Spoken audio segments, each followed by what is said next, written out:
오늘도 말씀 드셨습니까? 말씀 김은성입니다. 오늘은 마태복음 12장 38절에서 50절까지 말씀을 가지고 함께 은혜를 나누겠습니다. 예전에 SBS에서 방영하는 프로그램 중에 미운 우리 새끼라는 프로그램을 본 적이 있습니다. 이 프로그램에 보면 김종국 씨가 나오는데요.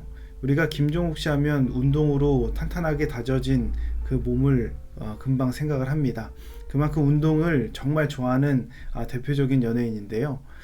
이 김종국 씨가 이 방송에 보다 보니까 탈장 수술을 한 그런 내용이 방영이 됐어요. 이유를 보니까 과도한 운동 때문에 탈장이 생겼다는 겁니다. 실제로 정형외과 환자의 57%가 잘못된 운동으로 인해서 부상을 당한 경우라고 합니다. 우리가 운동이라는 것이 건강에 위해서 꼭 필수적인 요소고 반드시 필요한 것이다 라고 생각을 해요. 물론 사실입니다. 근데 이 운동이 독이 될 때도 있다는 겁니다.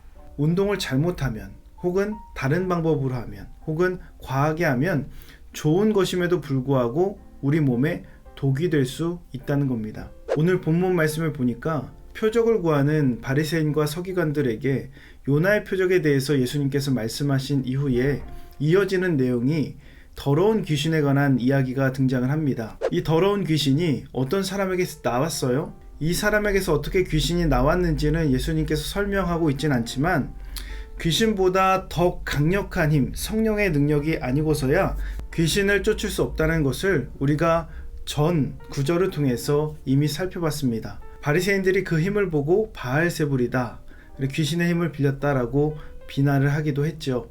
어찌되었든 이 사람이 좋은 일을 경험했어요. 자신 몸에 있는 귀신이 나갔습니다. 은혜를 경험한 거예요. 그런데 그 이후에 더 많은 악한 귀신들이 들어오게 돼요. 이전보다 나중 형편이 더 안 좋게 된 겁니다. 은혜를 경험했음에도 불구하고 나중의 형편이 더 좋지 않게 된 겁니다. 좋은 것이 오히려 독이 된 경우라고 할 수 있습니다.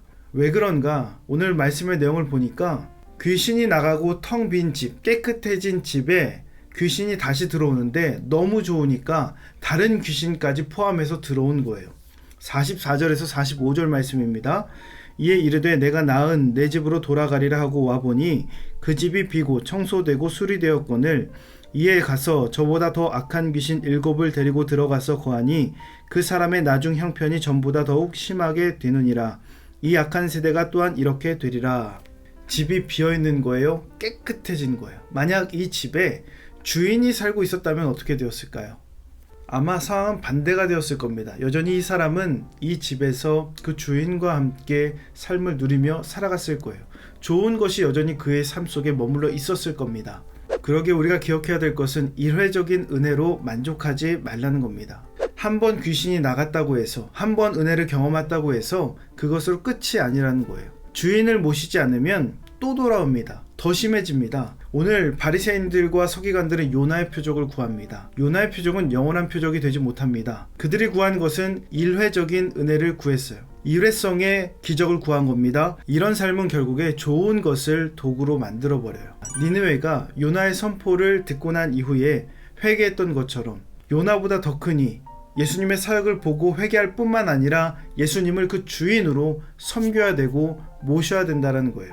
회개 이상의 준비가 필요합니다. 회개는 시작일 뿐이에요. 그러기에 우리가 오늘 이 시간 회개의 펜슬로 주님과 종신계약해야 된다는 겁니다. 50절 말씀을 보십시오.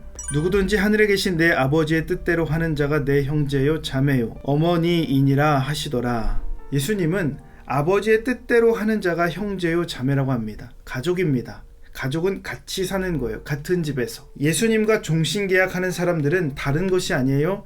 아버지의 기준으로 사는 거예요. 하늘의 기준으로 이 땅의 삶을 살아가는 자를 말하는 겁니다. 오늘도 예수님은 우리에게 말씀대로 살 것을 요청하고 계십니다. 그 요청에 누가 사인하시겠습니까?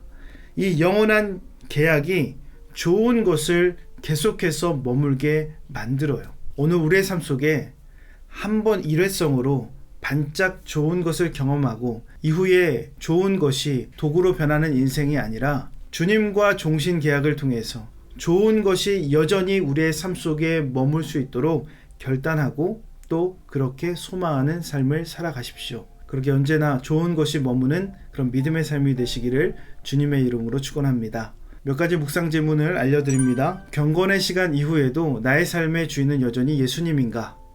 하나님의 은혜를 경험한 이후에 결단한 것을 지키지 못한 적이 있는가?